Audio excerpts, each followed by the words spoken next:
llamaste lista, ¿no es cierto? Sí, doctora, ya me lista, no se preocupe.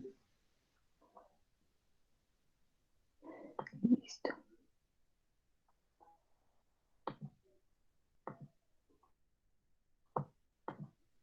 Ya. Se ve la pantalla. Muy bien, chicos. ¿Se ve? Sí, doctora, sí se ve Me la avisan, pantalla. por favor. Ya. Sí, Eh, Primer tema que vamos a avanzar, lo estoy adelantando para que puedan entender anticonvulsivantes, es sedantes, aprender sedantes hipnóticos. Uno,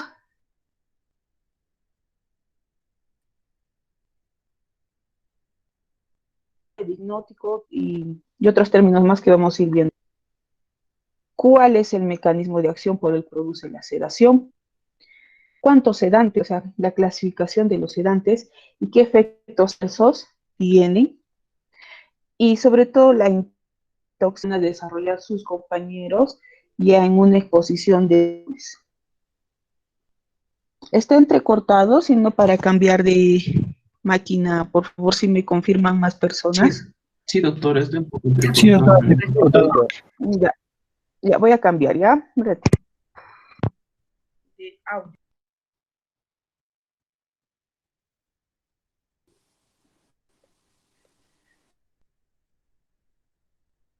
¿Me escuchan? Espere, Sí, doctora, sí se le escucha. ¿Vas a sacar tus cosas? Cierra la puerta.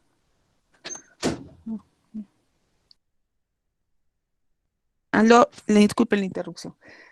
Eh, ¿Se me escucha claro o entrecortado para empezar? Y es Se normal, escucha doctora. claro, Por doctora. favor, ¿me confirman? Chicos, Sí, doctora. creo que está mi audio bajo. Ahora se me escucha. Sí, doctora, se le escucha. Gracias. Estoy cambiando por si acaso para que no se vaya el internet. Entonces, chicos, como estaba diciendo, vamos a ver sedantes e hipnóticos el día de hoy y posteriormente anticonvulsivantes, ¿ya? El día viernes van a exponer anticonvulsivantes modernos y tratamiento del estatus convulsivo. O sea, yo voy a tocar anticonvulsivantes tradicionales.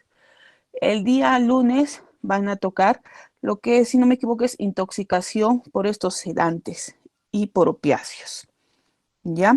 Intoxicación por estos sedantes y por, sobre todo, benzodiazepinas, barbitúricos y por opiáceos. O sea, primero vamos a tocar el tema de opiáceos y luego hacer la exposición el próximo lunes. Ya, o sea, que es una parte de... Entonces, primero para empezar, el tema de sedantes es, es un, son medicamentos que lo usamos mucho en áreas críticas, tanto de emergencia, anestesiología, cuidados intensivos o para procedimientos quirúrgicos. Obviamente va a depender estos medicamentos con qué fin lo uses, ¿ya? ¿Con qué fin lo uses? Porque tienen muchas propiedades cada grupo de fármacos. Algunos tienes que tener cuidado mucho con la dosis, porque si tú aumentas la dosis ya...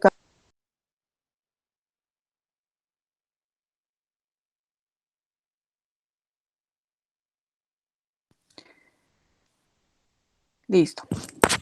Entonces, como estaba comentando, si nosotros cambiamos la dosis, podemos virar de su efecto sedante a su efecto incluso anestésico, de algunos de ellos. Entonces, vamos a ver cuáles son los grupos de fármacos, qué entienden por estos términos, qué efectos adversos tienen. Esto lo van a volver a tocar, como siempre digo, pero en la parte de anestesiología que más se usa, ¿ya? Obviamente son medicamentos que actúan a nivel del sistema nervioso central, por eso tienen estos efectos, ¿ya? A ver, ¿qué grupo de fármacos ustedes conocen o hacen mención a lo que es el efecto sedante o hipnótico o han conocido o han leído? Las Doctora, el benzodiazepinas, diazepam. doctora. Rodrigo, Las empezamos contigo. benzodiazepinas, doctora. Las benzodiazepinas. Ya. Siguiente pregunta en relación a las benzodiazepinas. ¿Las benzodiazepinas, aparte de su acción sedante e hipnótica, tiene alguna otra función? Sí, doctora, también son Jorge, anticonvulsivos, doctora. Y gracias, Jorge. así, ¿Qué otra función tienen? ¿Alguien más que quisiera agregar? Ansiolítico, Ansiolítico. doctora. Ansiolítico. María. Ansiolítico. Ansiolítico, doctora. Muy bien, María. Listo. Doctora, relajante muscular también. Gracias, Solange. Doctora, ¿también son amnésicos? Sí, Bracy tiene algún efecto amnésico que vamos a verlo. ¿Ya? Muy bien, chicos. Entonces, ustedes me han hablado de un grupo, ¿no es cierto? De las benzodiazepinas. Son un tipo de medicamentos que tienen múltiples funciones de acuerdo a la dosis que van a usar. Ya pueden usar desde, no se ve la pantalla, ya de repente como me he salido, No, ya he doctora, no se perdido. preocupe. Ya sé qué ha pasado. Se ha ido a mi internet. Un ratito, chicos. Voy a decir que me lo reinicie en mi wifi. Por favor, ¿me esperan? Sí, doctora, no hay problema.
Aló, chicos. ¿Ahora se me escucha, por favor?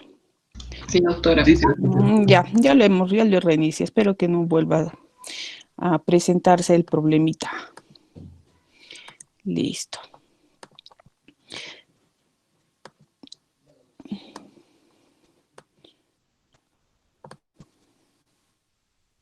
Bueno, como estábamos viendo el grupo de las benzodiazepinas que tiene ese efecto sedante, ¿no es cierto? No solo sedante, me han dicho que era anticonvulsivante, relajante muscular, eh, también tiene cierto efecto amnésico y como pueden ver también hemos visto como sedante hipnótico también tiene efecto hipnótico. Entonces, este grupo de fármacos son de uso muy frecuente en nuestro medio, ¿ya? Lo que también tienen que saber de este grupo de fármacos es de acuerdo a su tiempo de inicio de acción y tiempo de vida media se clasifica y se puede usar cada uno de estos fármacos. Lo van a usar en cualquier momento de su vida.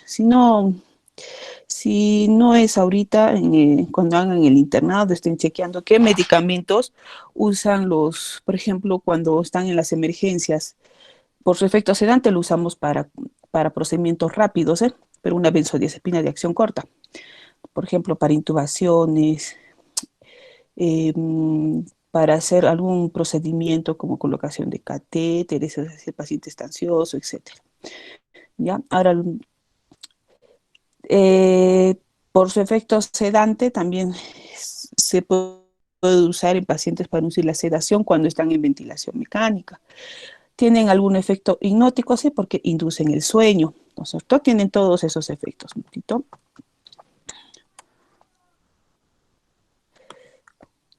Listo. Me esperan, se ha colgado toda mi red. Si no se ve la pantalla, Daniela, es que se ha colgado. Ahorita estoy empezando. No sé qué ha pasado. Justo en este momento se le ocurre colgarse. Ya.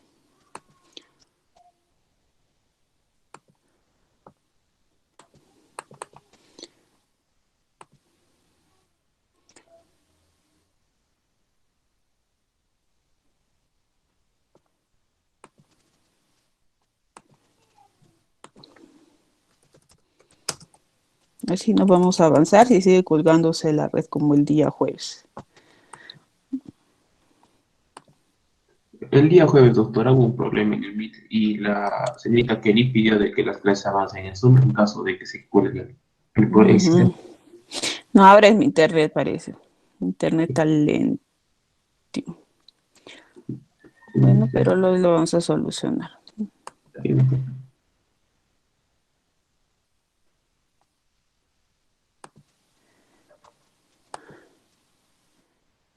Listo.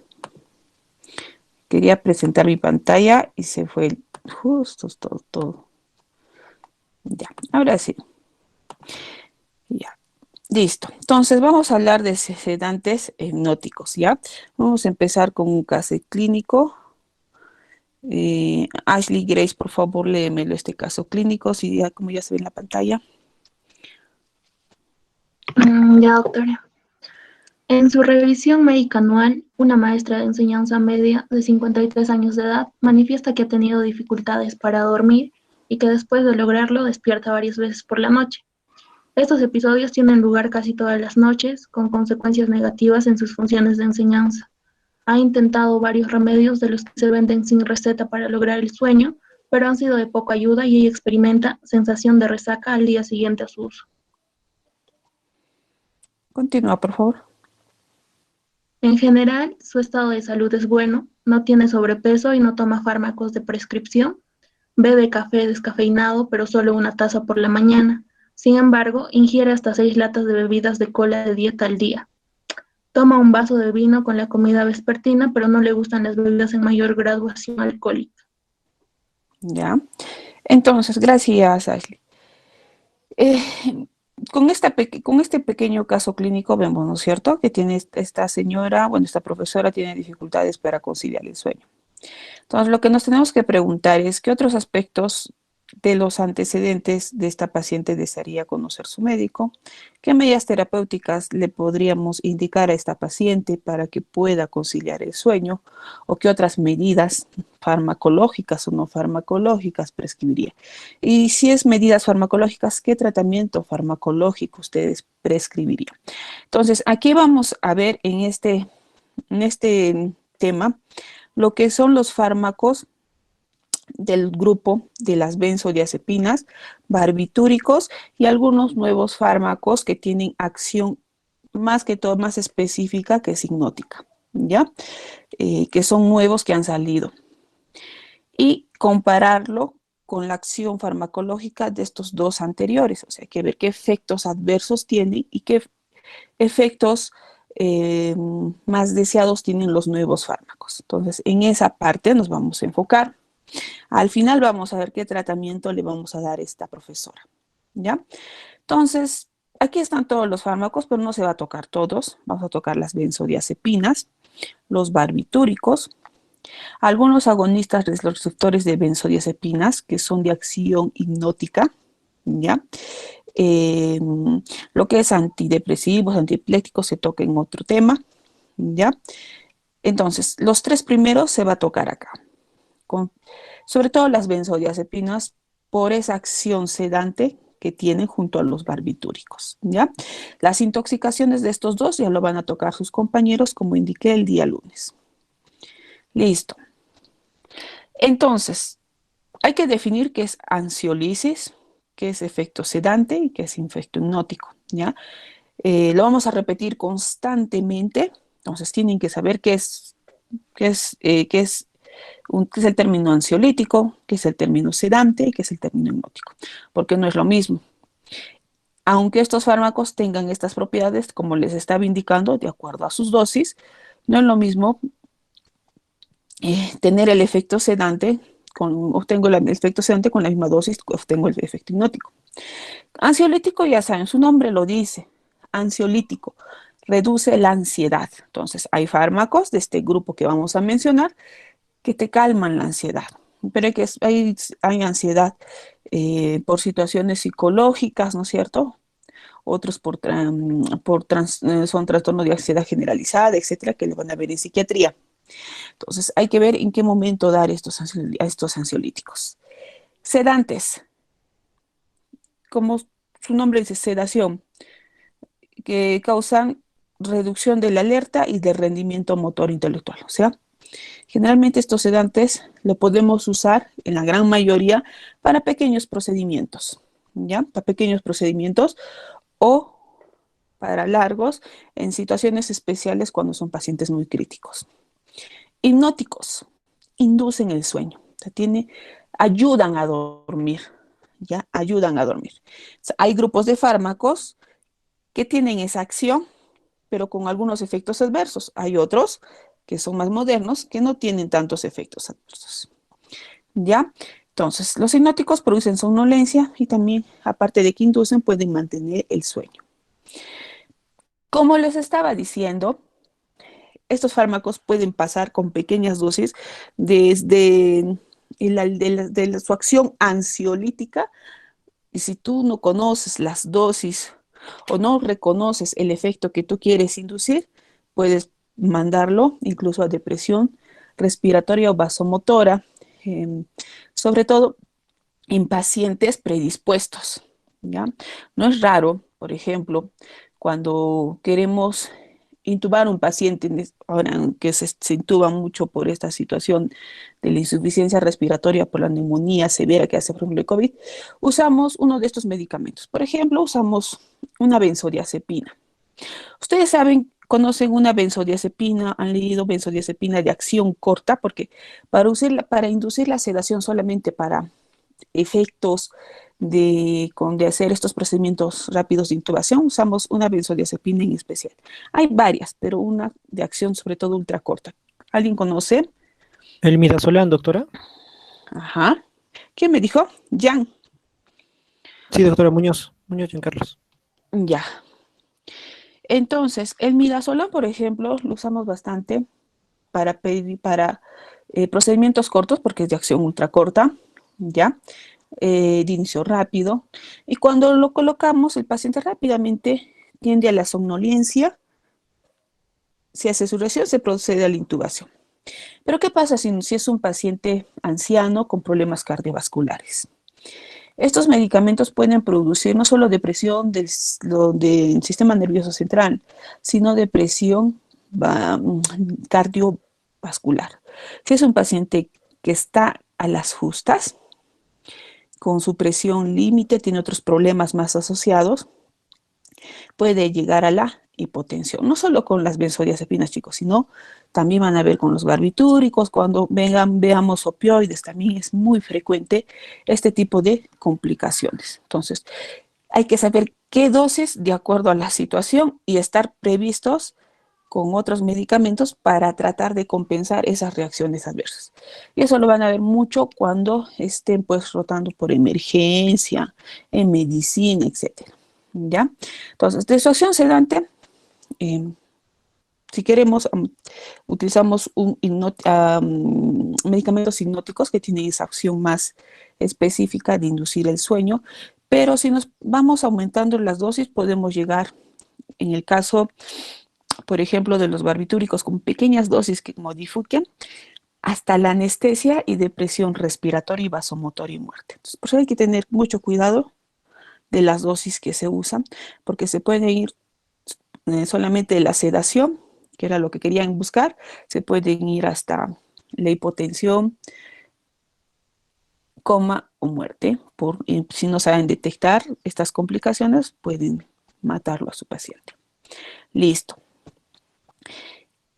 Aquí, con este cuadro, quería referirme a que hay fármacos, no todos los fármacos consiguen la misma acción con la misma dosis. ni los grupos de fármacos. Por ejemplo, aquí pueden ver, voy a poner mi puntero, ¿ya? Que para conseguir la acción anestésica se utiliza, digamos, menos dosis que te pueden llevar incluso hasta el coma. Con el fármaco B necesitas usar más dosis para llegar a esa acción anestésica. Eso pasa, por ejemplo, con los barbitúricos versus las benzodiazepinas. Miren, las benzodiazepinas que ustedes lo han mencionado muy bien, miren, para conseguir su acción, por ejemplo, anticonvulsivante, sedante o llegar al coma de presión respiratoria, necesitas mucho más dosis, o sea, mucho más margen. En cambio, los barbitúricos con pequeños márgenes rápidamente pasan de su acción anticonvulsivante hasta su acción anestésica, ¿ya? Entonces, por eso los barbitúricos se reservan para situaciones especiales, ¿ya? No son de primera línea. Cuando nos expongan sus compañeros estatus convulsivo, vamos a ver en qué escala están, en qué opción, no es la primera opción obviamente, y eso lo tienen que enfocar muy bien. Cuando tenemos un paciente que entra en estatus convulsivo, ¿qué medicamentos escogerías? ¿Las benzodiazepinas o los barbitúricos como primera opción? Entonces, eso lo vamos a desarrollar el día viernes, creo que toca exposición de ese tema. Ahora, a ver, antes de empezar, siguiente pregunta. Para conseguir la acción en general, por ejemplo, de sedación, ¿cuál es el mecanismo que ustedes conocen de acción de este grupo de fármacos? ¿Aló, chicos? A ver. Daniela Alemán. Daniela. Presente, doctora. Danielita. La pregunta es, ¿cómo actúan estos fármacos sedantes, hipnóticos que estoy volviendo a repetir a nivel del sistema nervioso central? ¿Qué hacen en el sistema? ¿Dónde actúan? ¿Cómo es su mecanismo de acción en general? De la gran mayoría, porque algunos tienen otro mecanismo de acción diferente, pero de estos, de la mayoría.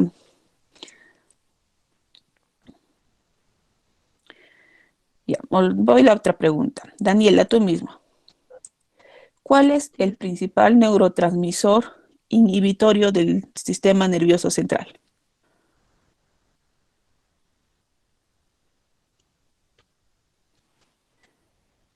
Dulia Pacheco, principal neurotransmisor inhibitorio. Doctora, ¿es el GABA? Muy bien. Gracias, Giancarlos. El principal neurotransmisor inhibitorio del sistema nervioso central es el GABA, ¿ya? El excitatorio es el glutamato. Entonces, casi la gran mayoría, digo casi porque hay unas excepciones, la gran mayoría de fármacos actúan estimulando el receptor de este neurotransmisor, ¿ya? Aparte de los barbitúricos, benzodiazepinas, el alcohol. Ustedes han consumido alguna vez alguna bebida alcohólica, ¿no es cierto? El alcohol también tiene un mecanismo de acción similar a estos fármacos. Actúan también estimulando al GABA. Pero, ¿ustedes saben qué peculiaridad tiene este receptor GABA? Porque les estoy diciendo, los barbitúricos actúan ahí, las benzodiazepinas actúan ahí, el alcohol actúa ahí, hipnóticos modernos actúan en el receptor GABA, estimulándolo porque es el principal neurotransmisor inhibitorio. Pero, ¿por qué entonces no todos estos fármacos están dentro de una misma familia si todos actúan en el mismo receptor? Debe tener alguna peculiaridad este receptor. ¿Alguien se acuerda? ¿Sospecha? Doctora, ¿no es, Dime, Milagros. no es ralentizar la actividad cerebral, que sea más lento? Sí, me refiero a quién, a ver, dime, Miriam. Estaría relacionada con, por ejemplo, en relación de los inhibitorios que abren los canales de cloro y en los excitatorios que ya también abren los canales de sodio para que así se descubra la membrana sináptica, ¿no? Ya. Doctora, ¿sería que es un receptor específico del córtex cerebral? Ya, Hans. Muy bien, chicos. Están por ahí. Vamos a ver por qué todos estos fármacos actúan en un mismo receptor, pero por qué no pertenecen todos a la misma familia, ¿ya?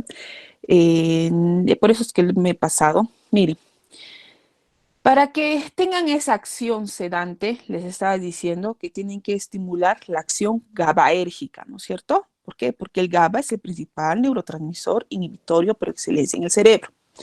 Si tú quieres que el paciente se cede, se duerma, baje las convulsiones, etcétera, tienes que estimular a este receptor, ¿ya? A este receptor. Y esto lo hacen pues las benzodiazepinas, barbitúricos, el propofol, el alcohol. Entonces, cuando toman alcohol, claro que están todos felices, pero al final terminan todos sedados, algunos inconscientes, es porque estimula su receptor GABA. ¿Ya? GABA. Vamos a ver de qué forma estimula la benzodiazepina, de qué forma lo estimula el barbitúrico, ¿ya? De qué forma lo estimulan los demás hipnóticos modernos. Pero también han aparecido otros hipnóticos modernos, como estoy repitiendo, que estimulan otro tipo de receptores, que tienen menos efectos adversos, por ejemplo la bupirona, que es un estimulador de receptores 5-HT1, ¿ya? Y así han ido apareciendo nuevos. ¿Por qué? Porque se ha visto que los antiguos o los clásicos tienen acciones muy buenas, pero tienen efectos también adversos que necesitamos conocerlos. Ya, espero que se escuche. Voy a abrir mi micro acá y acá voy a cerrar. Voy a ver si se escucha acá.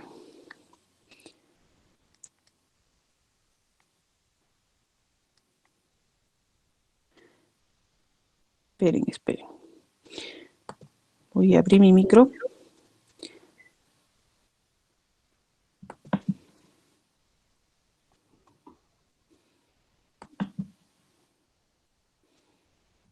Los receptores provocan el ingreso de cloro a la neurona postsináptica.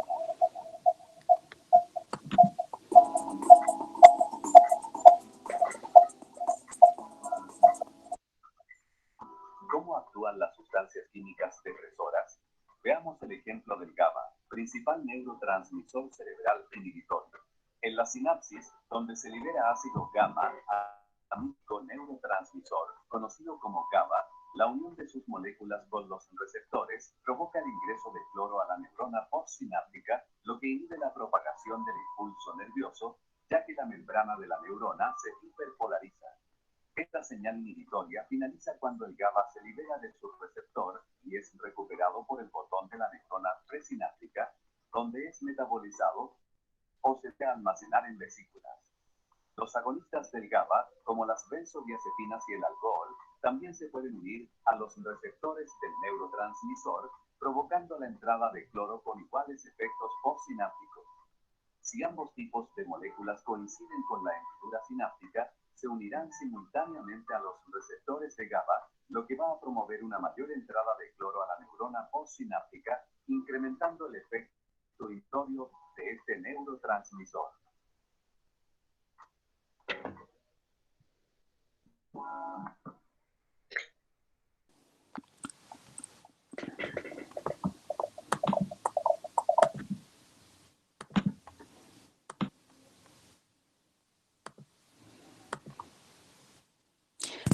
A ver. Muy bien, chicos. Entonces, en este video que les he proyectado, hemos visto cómo es el mecanismo de acción cuando el receptor GABA se activa, ¿no es cierto? Hemos dicho que el receptor GABA se puede activar por su neurotransmisor, que es el GABA, que es el ácido aminobutírico, ¿ya? Lo que hace es que se abra y entre cloro, ¿ya? Cloro. Entonces, eso también lo hacen las benzodiazepinas, los barbitúricos, el alcohol y otras sustancias, tipo propofol, etcétera, que tienen esa acción sedante.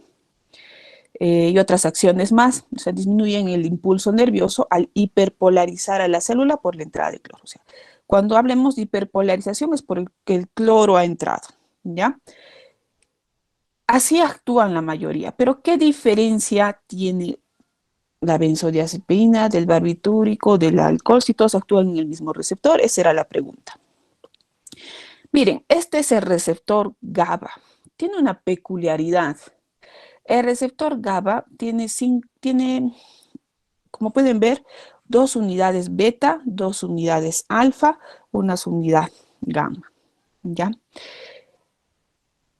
Cada fármaco que estamos viendo, que hemos mencionado, el mismo receptor GABA, la benzodiazepina, los barbitúricos, el alcohol, tienen diferentes sitios de unión en el mismo receptor.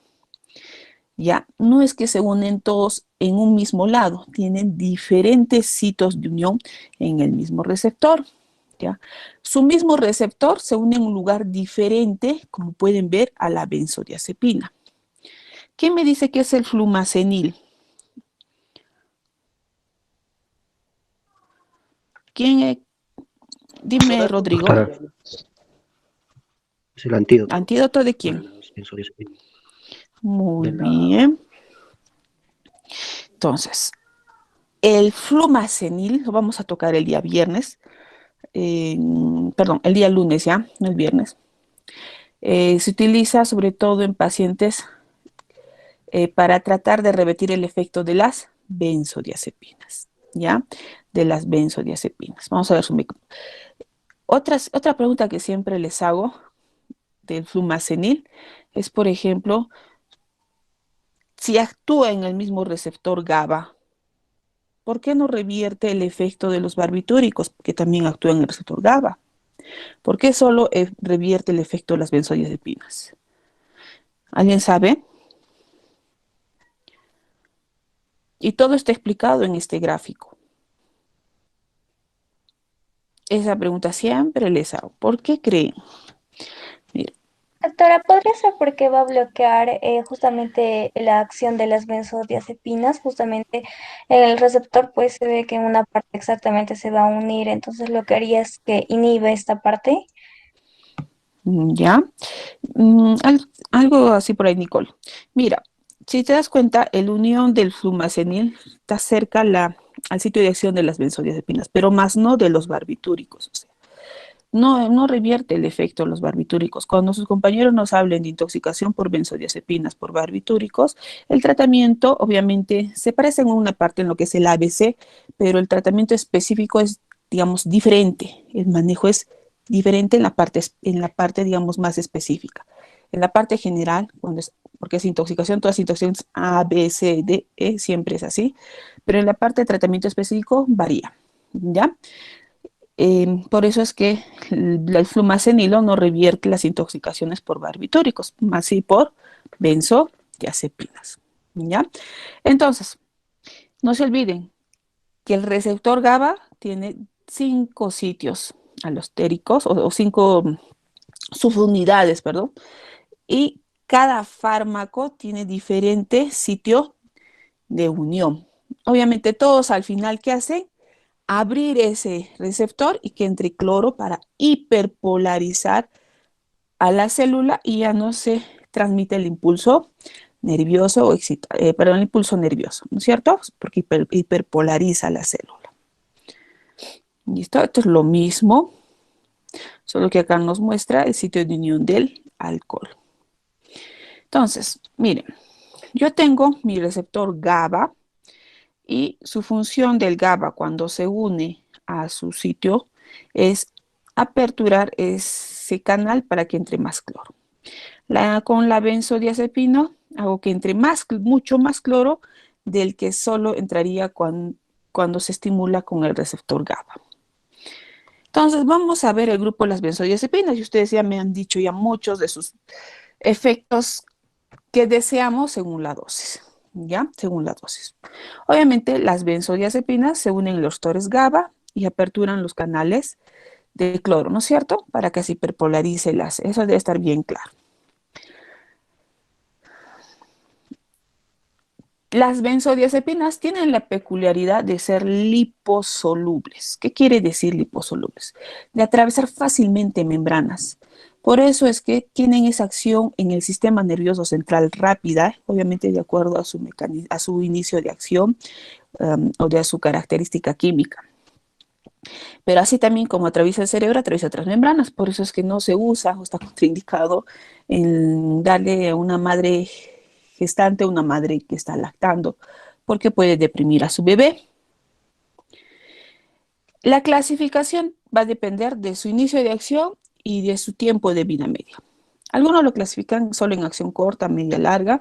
Otros lo clasifican de acción ultracorta, corta y larga, que es la que vamos a usar. Miren, ya me han hablado de una benzodiazepinas que es de acción ultracorta, como el midazolam, que es el de todos los 4 que están ahí mencionados, es el que más usamos, ¿ya? Los de acción corta, por ejemplo, los que más usamos, está el alprazolam, el lorazepam, que son los que más se usan. Los de acción larga, debe estar ahí el diazepam, si lo está, el clobazam, flurazepam, etc. Generalmente los de acción larga lo usamos por su efecto anticonvulsivante porque tiene más acción larga, ¿ya? Más acción larga, inicio de acción rápida. Una cosa es tiempo de vida media, otra cosa es inicio de acción. Entonces, estos son los usos clínicos de las benzodiazepinas. Ya lo han dicho. Efecto ansiolítico, efecto sedante e hipnótico, efecto anticonvulsivante y relajante muscular. Ansiolisis ya hemos dicho qué es, ¿no es cierto? Generalmente se produce este efecto ansiolítico al inhibir los circuitos del sistema límbico. El efecto sedante hipnótico es porque tienen acción sobre todo para inducir el sueño artificialmente. Su efecto anticonvulsivante lo vamos a tocar una pequeña parte acá y vamos a mencionarlo cuando hablemos de anticonvulsivantes. Y también sus compañeros lo van a mencionar. ¿Por qué? En estatus convulsivo. ¿Por qué? Porque son medicamentos, digamos, que utilizamos por su acción rápida al inicio de un estatus convulsivo. Relajante muscular porque inhiben tienen acción de inhibir presinápticamente a nivel de la médula espinal, ¿ya? Y otro efecto que algunos lo ponen como efecto u otros como un efecto colateral es el efecto amnésico. O sea, las benzodiazepinas causan amnesia anterógrada, ¿ya? O sea, ¿qué quiere decir? No recuerdas lo que ha pasado después de consumir el fármaco. ¿Qué pasa con esta amnesia? Algunos lo consideran dentro de sus efectos, otros como un efecto adverso cuando lo usamos por su efecto hipnótico. O sea, ¿qué quiere decir? Hay unos fármacos que usamos, digamos, para que nos induzcan el sueño, como las benzodiazepinas, y después al día siguiente no recordamos ni lo que hemos soñado, ¿ya? Entonces tienen su acción anterógrada. Y vamos a ver por qué. Entonces, el primer efecto, ansiolítico.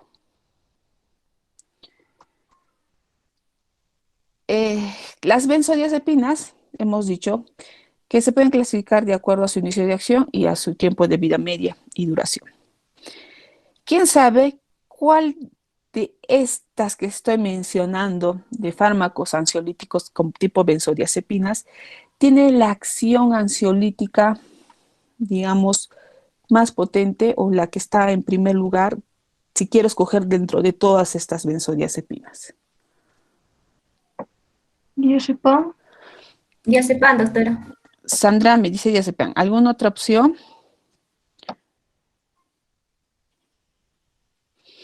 Ya, mire. Claro, el diazepam puede tener su cierta... Dime, Lorazepam también, doctora. Miriam, a ver, no te he escuchado. Bromazepam también, doctora. Bromazepam, ¿ya? Ajá. ¿Alguien quiere Lorazepam lanzar? también. Lorazepam. Ya todos estos tienen acción ansiolítica, por eso ahí dice fármacos ansiolíticos tipo benzodiazepinas. Pero una de ellas, digamos, tiene la acción más ansiolítica y más reconocida per se, ¿ya? Como son benzodiazepinas, su interrupción puede causar, si es que usamos por mucho tiempo, lo que es el síndrome de abstinencia, ¿ya? Sobre todo se ve en las benzodiazepinas de acción corta cuando lo usamos por mucho tiempo. Por eso es que no se debe usar así nomás, o sea, por cuadros de ansiedad que se pueden controlar de otra manera, con medidas no farmacológicas. A veces hacemos abuso de estos medicamentos y al final entran en abstinencia los pacientes o las personas que consumen. Ustedes van a ver frecuentemente personas que no pueden dejar de consumir este fármaco porque vienen otras manifestaciones clínicas. Miren, esta es la potencia ansiolítica de todas las benzodiazepinas. ¿Quién está a la cabeza? El alprazolam. El alprazolam, que es una benzodiazepina de acción corta media, es el que tiene más potencia ansiolítica, ¿ya? Entre todas las que hemos mencionado. Siguiente función, hipnosis, o sea, inducir el sueño. Nosotros en el sueño tenemos varias fases, ¿no es cierto? La fase no REM y la fase REM. Y una fase de latencia para poder empezar el sueño, ¿ya? ¿En qué fase ustedes sueñan? ¿En la REM o en la no REM? ¿Quién sabe? ¿Dónde hacen sus sueños vividos, sus sueños? REM, doctora. ¿No es cierto? En la REM. Gracias. En la REM. Entonces, vamos a ver qué hacen las benzodiazepinas. ¿Ya? ¿Qué alargarán, el REM o no el REM? ¿Ustedes qué creen? ¿Alargan el REM o acortan el REM? Alargan, doctora. Ya. Si ustedes alargarían el REM, soñarían y se recordarían todo lo que soñarían. ¿Y qué hemos dicho con las benzodiazepinas? No recuerdan, ¿eh? No recuerdan.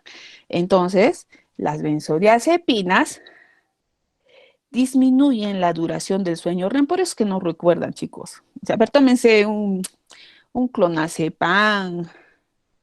No tomen, sino vean el efecto en personas que toman, porque si les digo tomen, se van a tomar. ¿Ya? Y pregunten qué han soñado. No recuerdan. ¿Ya? Porque las benzodiazepinas, como dice en el ítem 3, disminuyen la duración del sueño REM y también la etapa 4, ¿ya? Pero aumentan la etapa 2. Bueno, algunos no se acuerdan, dicen como nada, ni con benzodiazepinas, pero con benzodiazepinas no se acuerdan nada. Así lo cargues, lo lleno, no se acuerdan, ni dónde se han dormido. Pero aumentan la etapa 2, ¿ya? O sea, ¿qué quiere decir? Miren, acá tengo mis fases del sueño en estas onditas. Al principio necesitamos, hoy en etapa de latencia, donde queremos dormir, empezar a dormir. A veces unos demoran en lograr conciliar el sueño u otros concilian más rápido. Entonces, ¿qué hace con la fase 1 la benzodiazepina? Dice, disminuye la latencia. O sea, ¿qué quiere decir? Esa etapa para poder iniciar el sueño. Te acorta, rápidamente te puedes dormir. Porque a veces te tomas la pastilla y al rato, plum, se duermen donde caigan. Ya, por eso es que cuando usen para hipnosis deberían tomar en la camita, no en otro lado, porque se pueden caer o pasar accidentes. ¿Ya? Entonces, disminuye el periodo de latencia. Cuando ya, por ejemplo, entra la fase 2, que estamos todos dentro del no REM, esta fase 2 se va a alargar, la fase 2 del REM, o sea, aumenta la duración de la etapa 2. Pero de la etapa 3, que es el REM, y de la etapa 4 lo acorta. Solo aumenta la etapa 2. ¿Ya? Un hipnótico ideal, dices aquel hipnótico que debe tener el periodo de latencia más cortito, o sea, ni bien te tomes, te duermas. Una duración suficiente y con efectos mínimos de resaca. Lamentablemente, las benzodiazepinas como hipnóticos causan resaca. ¿Ya? Y también tienen otros efectos adversos en personas que abusan. ¿Qué quiere decir? Empiezan a tener dependencia. No pueden vivir sin estos medicamentos. Y también si es que por ahí se les olvidó comprar, hacen abstinencia. Vayan pensando qué es abstinencia, qué es dependencia y qué es tolerancia. ¿Ya? 3 términos que les voy a preguntar. Dependencia, abstinencia y tolerancia, que es muy frecuente con las benzodiazepinas. Entonces, tenemos ahí, como está acá abajo, las benzodiazepinas que tienen esa acción hipnótica, del flurazepam a la cabeza. Por esas acciones de efectos adversos, ¿ya? Han aparecido nuevos hipnóticos que tienen similar acción a las benzodiazepinas, pero que no son benzodiazepinas, porque tienen otro sitio de unión, ¿ya? Que es el Zolpidem y el Zaleplom. Incluso hay otros más. Mire, como hipnóticos tengo varios, ¿no es cierto? Como hipnóticos. Los nuevos hipnóticos tipo Zolpidem, Zaleplom, buspirona, que tiene otro mecanismo de acción diferente al Zolpidem, son nuevos hipnóticos que tienen la peculiaridad y el beneficio de que si tú lo tomas, su inicio de acción es mucho más rápido, ¿ya? Y tiene pocos efectos amnésicos, a diferencia de las benzodiazepinas, y para efectos de resaca es muy poco, casi no tienen. Por eso estos nuevos hipnóticos solo tienen esa acción hipnótica, a diferencia de las benzodiazepinas que tienen otras acciones. Listo. Su acción miorrelajante, ya lo han dicho ustedes. Y un miorrelajante por excelencia dentro de las benzodiazepinas, el más reconocido es el diazepam. Incluso a veces lo hemos usado para procedimientos donde hay una luxación, por ejemplo, de hombro, y está todo contraído y queremos retornar, podemos colocar un diazepam y reducirlo toquemente por esa acción relajante que tiene, ¿ya? El famoso Valium. Una acción anticonvulsivante lo tienen las benzodiazepinas. Por ejemplo, el clonazepam, que lo podemos usar para el tratamiento de la epilepsia. En un estatus epiléptico, el diazepam, ¿no es cierto? Podemos usarlo. O también podemos usarlo en pacientes en los que tienen síndrome de abstinencia al alcohol. Podemos usar el clordiazepóxido, el clorazpato, etcétera, para en estos casos. Tiene acción también anticonvulsivante. Y lo vamos a tocar cuando hablemos de anticonvulsivantes y sobre todo cuando me hablen de estatus convulsivo, ¿ya? Esa acción anticonvulsivante, acá la estoy mencionando. Esta parte no lo voy a tocar porque esta parte lo van a exponer sus compañeros cuando me hablen de estatus convulsivo. Como las benzodiazepinas tienen acción, de acuerdo también, depresora del sistema nervioso central porque activan los receptores GABA, mezclarlo con otros depresores del sistema nervioso central sin monitoreo puede ser muy mortal, incluso en algunos casos. Imagínense que hay personas que toman su benzodiazepina, se toman una copita de vino alcohol. Potencia el efecto porque ambos actúan en el receptor GABA en diferentes sitios. Se potencia ese efecto depresor, ¿ya? Con los opioides también. Bueno, en la UCI le usamos mucho opioides con benzodiazepinas, incluso con otros, pero están monitorizados. Pero en cuando están en la casa, por eso se producen las intoxicaciones y las muertes, ¿eh? Cuando no hacen sobredosis, se toman con alcohol y se matan por sobredosis, porque es un depresor del sistema nervioso. Se debe tener mucho cuidado de usarlos. Ya, entonces, empecemos.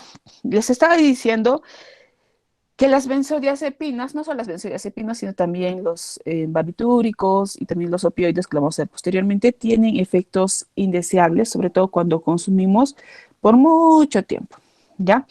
¿Qué me dice que es tolerancia? Tolerancia. Yo, doctora. Dime, Giancarlos. Giancarlos creo que habla primero. Sí, doctora. Bueno, la tolerancia viene a ser la disminución del efecto que tiene algún fármaco, ¿no? En este caso, sobre alguna persona o sobre alguna, o sea, la disminución del efecto que causa el fármaco. Entonces así se tiene que aumentar las dosis, ¿no? Ya, muy bien. O sea, va a depender de la dosis. Muy bien. ¿Qué es dependencia o qué es síndrome de abstinencia? Cualquiera de esos dos términos. Doctora, ¿yo puedo? A ver, María. María Fernanda, doctora, ¿yo? Dime, María. Ya, la dependencia viene a ser un estado en el cual una persona necesita, en este caso, un determinado estímulo farmacológico para poder lograr una sensación de bienestar. Un síndrome de abstinencia sucede cuando la persona pues ya no recibe este estímulo y su cuerpo no solo que lo quiere, sino lo necesita.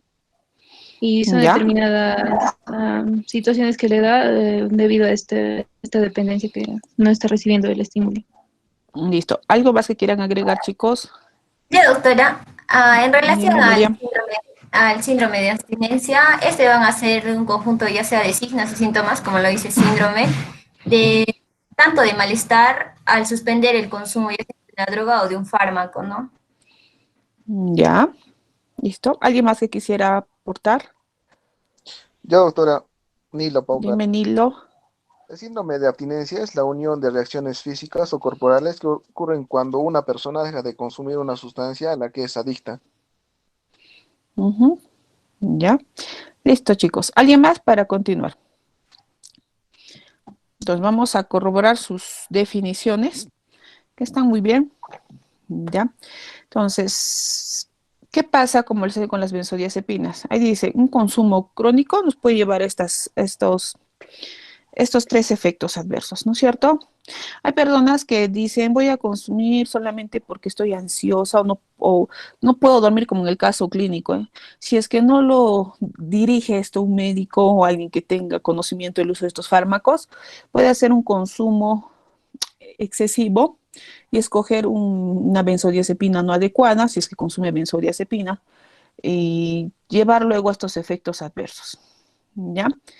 Como lo dijeron, tolerancia, ¿qué significa? Dice, disminución de la capacidad de respuesta. O sea, ¿qué quiere decir? Cuando hemos hablado de tolerancia farmacológica, o sea, con la misma dosis del fármaco ya no consigues el mismo efecto. Entonces, ¿qué tienes que hacer? Aumentar la dosis del fármaco para conseguir el mismo efecto que inicialmente conseguías. Ya no se consigue la misma respuesta a la misma dosis y cada vez se tiene que estar aumentando la dosis, ¿ya? Esto puede ocurrir generalmente porque hay un mayor metabolización, etcétera, ¿ya? En algunos fármacos. Entonces, la benzodiazepina tiene esa característica de tolerancia. Otros fármacos también tienen tolerancia. O sea que si utilizabas con 100 miligramos, conseguías ese efecto, a la siguiente dosis ya no es necesario 100 miligramos, tienes que aumentar o duplicar la dosis para conseguir el mismo efecto. Dependencia. Como lo han dicho bien claro, es la necesidad de requerir o de consumir el fármaco. Esa necesidad que tienen, tanto física como psicológica, ¿ya? De consumir ese fármaco para evitar que se produzcan o aparezcan síntomas del síndrome de abstinencia. ¿Qué es el síndrome de abstinencia? El síndrome de abstinencia generalmente no se produce con una dosis, se produce cuando haces un consumo y cortas abruptamente el fármaco, ya sea porque te has olvidado o porque no lo tienes a la mano o qué sé yo. Entonces, ¿qué pasa con estos fármacos? Por ejemplo, si tú lo has consumido por la ansiedad y lo dejas de consumir de un día al otro, o sea, has cortado abruptamente, empiezan a aparecer síntomas por ejemplo, de ansiedad, más ansiedad por la que lo has consumido, palpitaciones, temblores, sensación de muerte, náuseas, cefaleas, sabor metálico, etcétera. ¿Ya? Generalmente se producen con las benzodiazepinas de acción corta. Por eso es que no se tiene que hacer abuso, ¿ya? A las pocas horas de su supresión. Generalmente, no digo exclusivamente, porque también se presenta con el consumo de las benzodiazepinas de acción larga. O sea, hay personas que están tomando, digamos, para la depresión, le dan una benzodiazepina por su acción ansiolítica, se le dice que consuma, pero se le dice que no lo suspenda bruscamente. Hay personas que los pueden suspender bruscamente. Entonces, se olvidan y después están con temblor, palpitaciones, sudoración, no saben qué hacer, se escuchan como ecos, no te desconectan del entorno, vomitan, etcétera, incluso como si fuera un síndrome disautonómico, ¿ya? Entonces, si se dan cuenta, una puede ir relacionada, dependencia puede ir relacionada con el síndrome de abstinencia, ¿ya? Entonces, ¿en quiénes más se presenta el síndrome de abstinencia a benzodiazepinas? Dicen pacientes que consumen benzodiazepinas de vida media corta. Cuando los tratamientos son muy prolongados, cuando usamos dosis altas de benzodiazepinas. Y eso nos pasa en nuestros pacientitos en las UCIs, porque usamos el midazolam, que es una benzodiazepina de acción ultracorta, y a veces por mucho tiempo, porque necesitamos dormirlos, porque tienen algún problema pulmonar o de otro sistema que depende del ventilador. Y como a veces demora en salir, hacen síndrome de abstinencia. Entonces, para evitar tenemos que disminuir gradualmente, no suspender abruptamente, porque es otro factor de riesgo para que se produzca síndrome de abstinencia, ¿ya? Y miren, ahí están todos los síntomas más frecuentes en el síndrome de abstinencia, tanto a corto plazo como a medio plazo, ¿ya? Entonces, es muy feo a veces que los pacientes hagan abstinencia a benzodiazepinas. Y a veces como usamos no solo benzodiazepinas, opioides, no sabemos a cuál ha hecho abstinencia, porque hasta los opioides también causan abstinencia, ¿ya? O sea, hay que saber usar, cuánto tiempo usar, para qué están usando. No se utiliza así por así. Dentro de sus efectos adversos y tóxicos, hemos dicho que puede causar efectos aditivos del sistema, porque son depresores del sistema nervioso central, específicamente si es que ustedes lo mezclan con otros depresores, ¿ya? Yo ya no voy a hablar de lo que son intoxicaciones, eso lo van a tocar el día lunes sus compañeros, ¿ya? Tampoco voy a hablar del tratamiento en caso de intoxicaciones, que eso ya es parte de la exposición del día lunes. Entonces voy a pasar a barbitúricos. Ya hemos hablado del grupo de las benzodiazepinas. Los barbitúricos hemos visto que con pequeñas dosis rápidamente puedes pasar de su acción sedante a su acción anestésica, incluso al coma. ¿Ustedes han escuchado hablar coma barbitúrico alguna vez? ¿Saben a qué se refiere coma barbitúrico? ¿Alguien escucha ese término? Justo los barbitúricos tienen esa indicación en algunas situaciones especiales, ¿ya? Por ejemplo, cuando hablen de estatus convulsivos, me van a tocar el barbitúrico, pero ¿en qué escala estará? También que usamos como barbitúrico en pacientes, por ejemplo, que tienen una hipertensión endocraniana severa, que no responde a otras medidas farmacológicas y tenemos que inducirlo al coma barbitúrico. O sea, el barbitúrico con pequeñas dosis me puede llevar desde la sedación hasta el coma. Ya por eso que se tiene que monitorizar cómo está la acción cerebral cuando usamos estos medicamentos. ¿Ya? Como dice ahí, la acción ansiolítica y sedante no se sabe, o sea, con pequeñas dosis puedes virar de uno al otro, ¿ya? Como las benzodiazepinas pueden causar dependencia, síndrome de abstinencia, igual. A dosis altas pueden causar la muerte por depresión medular, depresión central. Por eso es que si utilizamos estos medicamentos, el paciente tiene que estar obviamente conectado a un ventilador mecánico, monitorizar su onda cerebral. Que eso lo tenemos en los hospitales, ¿ah? O sea, no es una cosa que sea rara.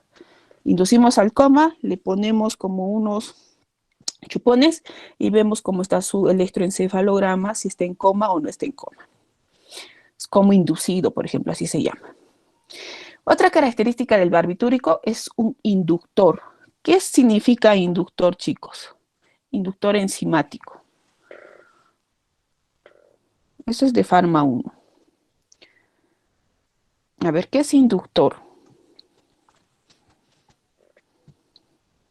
Doctora. Dime, Miriam. Ya, un inductor enzimático va a ser principalmente un fármaco que se va a unir a una enzima y esta le va a ayudar a que aumente su actividad o su efecto, ¿no? Puede ser ya también dentro de esos efectos puede reducir su disponibilidad o su metabolismo.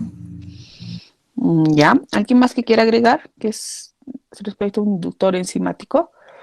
Miren, chicos, así como estamos hablando que los barbitúricos son inductores enzimáticos, cuando veamos anticonvulsivantes, hay anticonvulsivantes que son inductores enzimáticos. ¿Qué quiere decir? Que inducen el metabolismo de otros fármacos, ¿ya?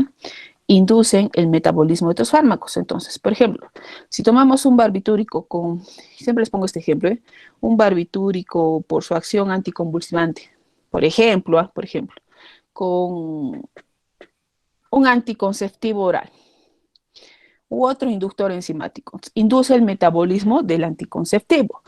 Puede hacer que rápidamente se metabolice el anticonceptivo y al final haya menos anticonvulsivante en la sangre y no consigamos el efecto menos anticonceptivo en la sangre y no consigamos el efecto del anticonceptivo y la paciente se embaraza. Un ejemplo, por ejemplo, así al azar.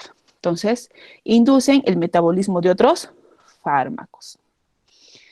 Hemos dicho que el barbitúrico rápidamente puede ir desde pequeñas dosis, aumentamos un poco e ir a otro efecto, ¿no es cierto? Por ejemplo, a dosis bajas, dice, modulan positivamente la acción de los TORES GABA, o sea, aperturan los TORES GABA. A dosis altas, esa apertura es más alta, pero a dosis muy altas no solo actúan en el receptor GABA, dice que también inhiben al glutamato, o sea, activan mucho más al GABA por mucho más tiempo, pero también inactivan al glutamato. Por eso es que los barbitúricos lo usan los anestesiólogos porque también puede inducir la anestesia, ¿ya?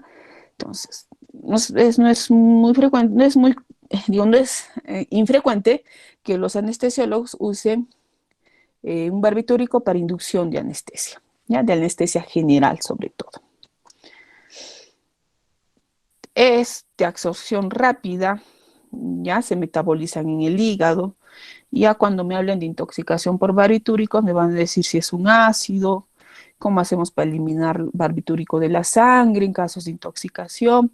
¿Por qué? Porque no es raro, yo he visto ya muchos casos de personas que se intoxican por barbitúricos, sobre todo quienes, estudiantes de la salud, de medicina, farmacia, veterinaria, a veces por esa acción, por ese acceso fácil que tienen a los barbitúricos, porque no es fácil conseguirlo, solo los que trabajan en esta área tienen ese acceso fácil. ¿Por qué? Porque necesita receta de medicamentos controlados para poder hacer uso del barbitúrico. No es un medicamento que se consiga así nomás. Entonces se intoxican por, qué sé yo, problemas psicológicos y tenemos que saber reconocer qué efectos tiene en el organismo y cómo eliminarlo del organismo. ¿Ya? Eso también es tema de exposición de sus compañeros. Entonces, los barbitúricos, aquí tenemos unos dos representantes, como es el fenobarbital y el tiopental. Obviamente el fenobarbital, por su acción un poquito más larga, lo usamos como anticonvulsivante. Y el tiopental, por su acción más cortita, en anestesia general. ¿Ya? No voy a hablar de intoxicación y cómo se elimina, porque eso lo van a hacer sus compañeros. Entonces, ¿te acuerdan del caso clínico, no es cierto? Que de la maestra que no puede dormir, que consumía 6 latas de bebidas energizantes, un café descafeinado, etc. Entonces, antes de indicar tratamiento farmacológico, tenemos que hacer medidas no farmacológicas. Álvaro Goizueta está. Álvaro Goizueta. Álvaro Goizueta, ¿me escuchas? Sí, doctora. Álvaro, ¿puedes leer, por favor, esta respuesta al caso que hemos hecho inicialmente? Sí. Respuesta al estudio de caso. Como se describió en este capítulo, los factores no farmacológicos son muy importantes en el manejo de los trastornos del sueño. Dieta apropiada y evitación de bocadillos antes de dormir, ejercicio y un sitio y hora regulares para el sueño. Es muy importante evitar estímulos y la ingestión abundante de refrescos de cola dietéticos debe reducirse en particular en la última mitad del día. Si los problemas persisten tras la implementación de estas medidas, puede intentarse para un corto periodo uno de los nuevos hipnóticos, esopiclona, saleplón o zolpidem. Muy bien, gracias Álvaro. Entonces, en otras palabras, chicos, antes de que ustedes digan, no, tengo un familiar que no puede dormir, le voy a indicar un tratamiento farmacológico, primero tienen que ver las medidas no farmacológicas, ¿ya? Primero, preguntar qué consume, a qué hora come, hace ejercicios y normalmente come antes de dormir, si tienen otros factores asociados, ¿eh? Luego, si es que a pesar de eso lleva una vida, hacen de esas medidas no farmacológicas, no puede dormir, escogen pues que si por su acción hipnótica, ¿qué hipnótico van a escoger? Si un hipnótico con estos efectos adversos como las benzodiazepinas, ya han visto cuando hacen uso con un consumo crónico cuáles son los efectos adversos, o nuevos hipnóticos que tienen menos efectos adversos. Ya, estos son los nuevos hipnóticos que lo ha dicho su compañero en el primer punto, que es la esopliclona, el saleplón y el solpidem, que también tiene acción en los tores GABA, pero en otro sitio. Pero a diferencia de las benzodiazepinas, no causan esos efectos, digamos, el inicio es más rápido y no tienen ese efecto al despertar de pesadez, ¿no es cierto?, de amnesia. Pero han aparecido otros, los que activan los tores de melatonina, que también se puede usar, o agonistas receptores de melatonina, para inducir el sueño, ¿ya? Y otros efectos, por ejemplo, la buspirona, que es un agonista del receptor 5-HT1, que es un nuevo ansiolítico, que puede ser una opción a la benzodiazepina, ¿ya? Entonces, lo bueno de estos nuevos medicamentos es que no causan efectos de rebote ni síndrome de abstinencia, ¿ya? Es lo bueno. Obviamente son más caros, pero comparando con las benzodiazepinas se puede usar. Listo. Entonces, eso es respecto a sedantes hipnóticos. ¿Alguna pregunta respecto a este tema? ¿Alguna pregunta respecto a este tema? Chicos.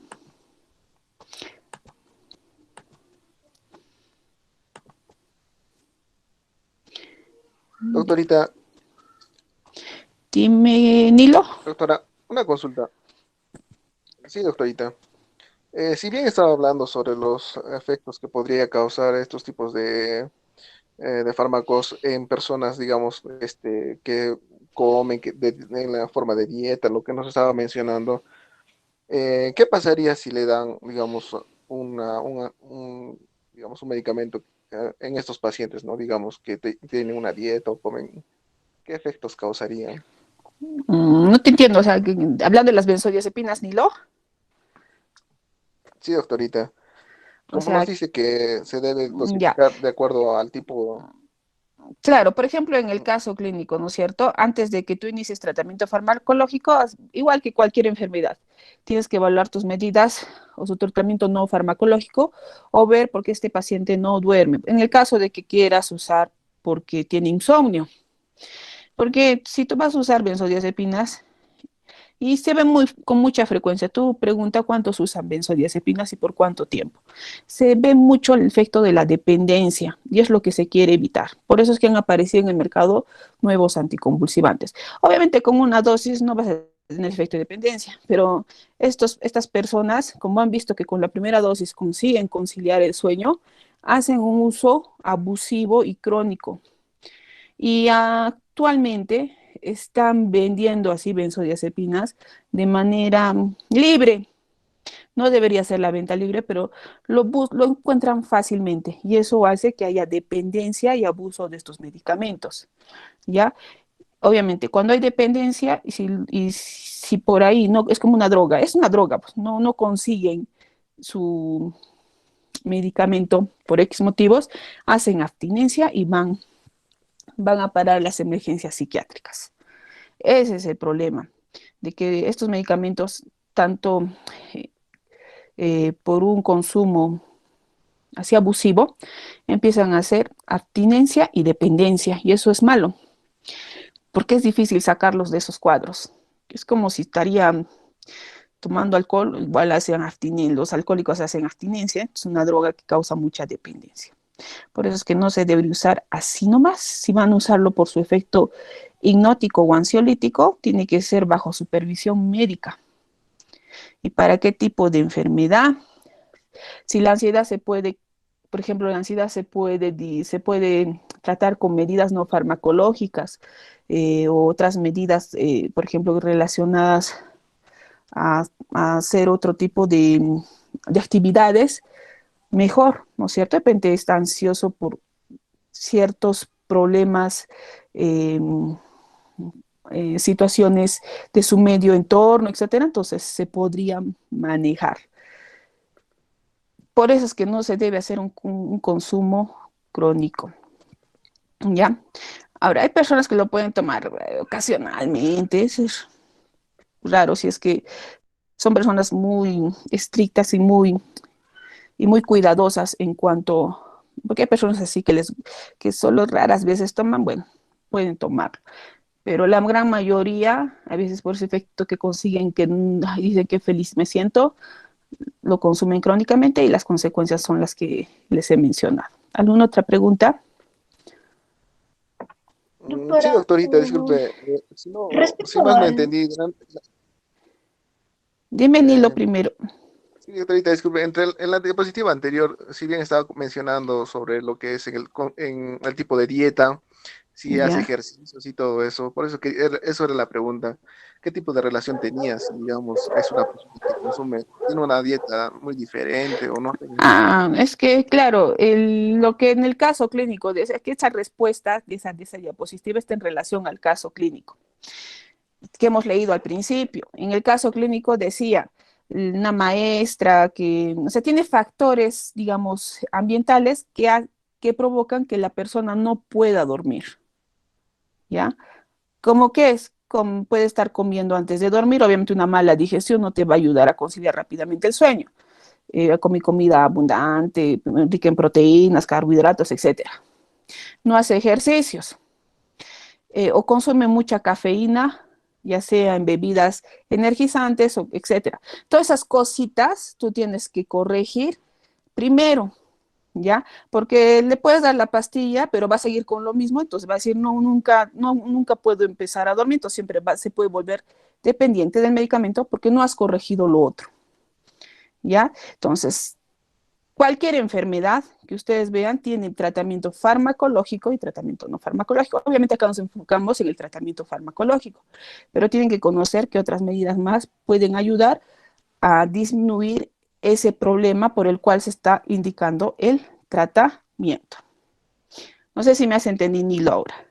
Sí, doctorita, muchas gracias. Esa era la... Sandra. Doctora, una pregunta. Digamos, una mujer joven, gestante y que sufre depresión así y que toma alprazolam, ¿este medicamento podría causarle algún... Al bebé sí, porque has visto que atraviesa la barrera placentaria, ¿ya? O sea, uno también, así como la mamá, como atraviesa la barrera placentaria la mamá, como el bebé por el uso crónico puede presentar síndrome de abstinencia al nacer. Y hay un capítulo de... ¿Qué? ¿Algún defecto para el bebé? Depende desde cuándo lo tome, pero lo que más se ve son los síndromes de abstinencia al nacer. ¿No ves que cuando va a nacer el bebé van a cortar ese suministro de benzodiazepinas? Es como cortarles el suministro de su droga y empieza a hacer abstinencia el bebito. Igual que en los alcohólicos, en las alcohólicas que se gestan, hacen sus bebitos síndrome de abstinencia. Si es que es mucho la dosis, pueden hacer depresión respiratoria al nacer o trastornos neurológicos. Entonces, todo eso se puede ver. Hay un capítulo grande de lo que es síndrome de abstinencia en el recién nacido. Ya que algunos es incluso hasta mortal. ¿Alguna otra pregunta, chicos? Para empezar con el siguiente tema. Doctora, yo tengo una duda. Dime, Coraima.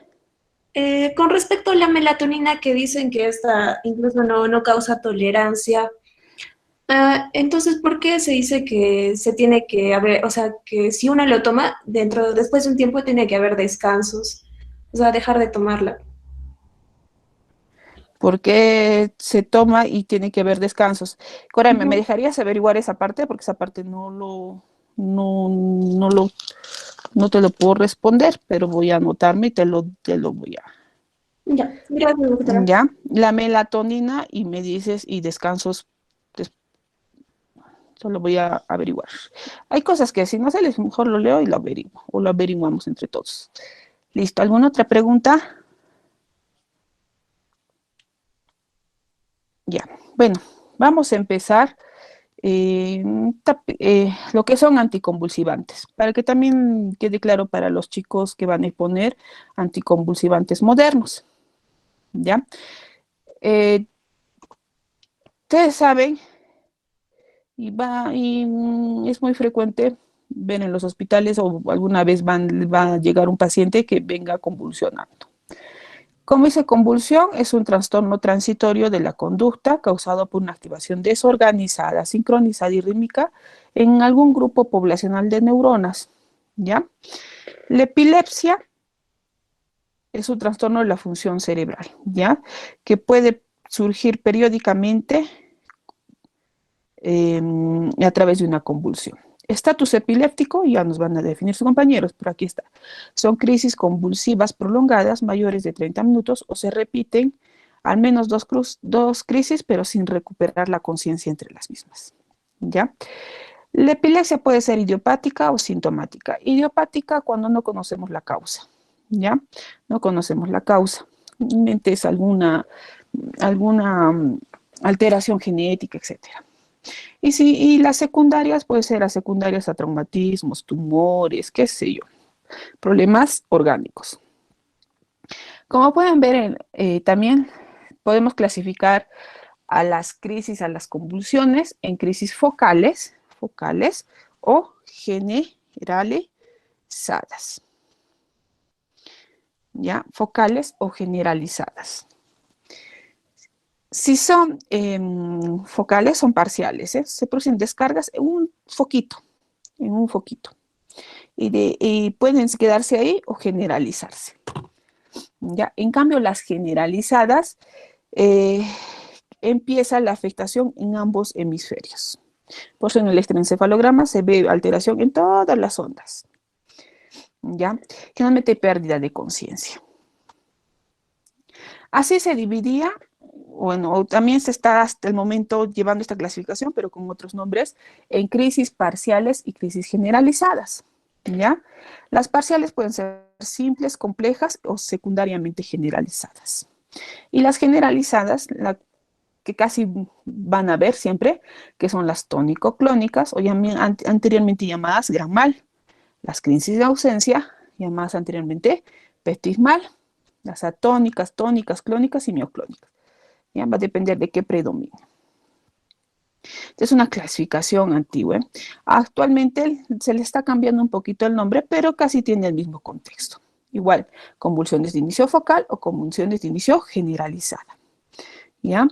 Es casi lo mismo, solo con otro nombre, sino que en las convulsiones de inicio generalizada, aparte de hablar de las crisis de ausencia, anteriormente llamadas petit mal, hablamos acá de otras crisis como las mioclónicas. Y ahí están los síndromes, esos síndromes que lo van a ver en neurología, como son la mioclónica juvenil, las convulsiones tónicas o tónicas, como el síndrome de Lennox-Gastaut, que son ya, digamos, epilepsias más raras, o los espasmos infantiles. No lo vamos a tocar acá, sino vamos a ver la parte farmacológica, pero sí tienen que conocer las que son convulsiones de inicio generalizado y generalmente ocurren en la población pediátrica. En pediatría van a ver esto, van a tocar este tema y en la parte de neurología, sobre todo en pediatría. ¿Ya? En lo que es la clasificación del estatus epiléptico, puede haber un estatus epiléptico convulsivo, que es lo más frecuente que me van a hablar este viernes, y el no convulsivo. ¿Ya? Entonces, una crisis generalizada tónico-clónica pacientes tienen una fase tónica y una fase clónica, ¿no es cierto? Donde tiene esos movimientos. Y un estado posictal o postcrítico donde haya reactividad, flacidez de extremidades, etcétera. No se conecta con el entorno, ¿ya? Las causas de estas epilepsias, como les he dicho, pueden ser primarias cuando no conocemos o secundarias a algún problema orgánico.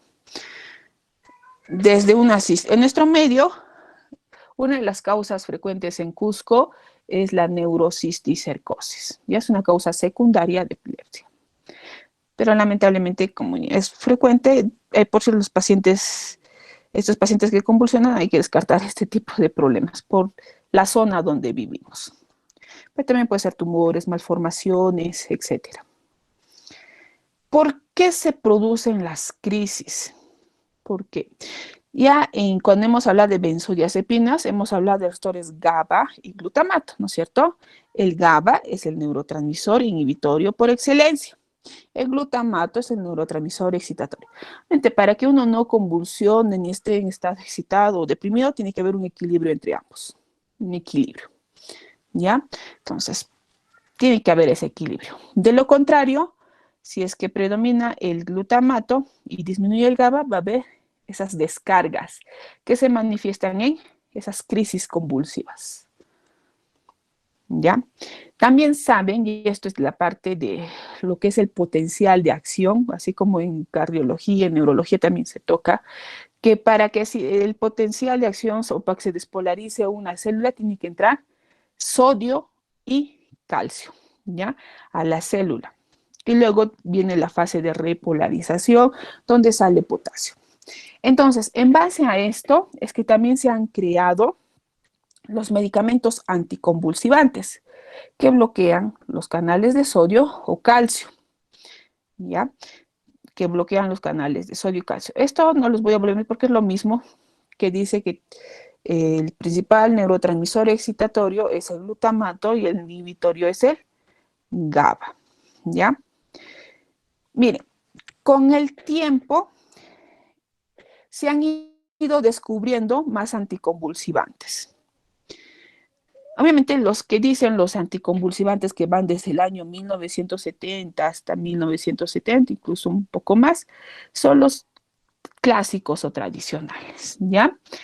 Estos son, por ejemplo, la fenitoína, los barbitúricos, que lo hemos visto, ¿no es cierto?, en la parte de sedantes hipnóticos, también tiene acción convulsivante. Sobre todo, ¿quién? El fenobarbital. El fenobarbital tiene acción anticonvulsivante. También la carbamazepina, el ácido valproico o el valproato, letosuximina y algunas benzodiazepinas que tienen esa acción anticonvulsivante. Pero han ido apareciendo otros nuevos anticonvulsivantes. Los chicos que van a disponer no van a disponer de todos, ahorita les voy a decir que van a disponer de los anticonvulsivantes, que son los que estoy poniendo en rojito. No todos, porque son los que más usamos en nuestro medio. Para saber el mecanismo de acción, está en relación a la primera parte.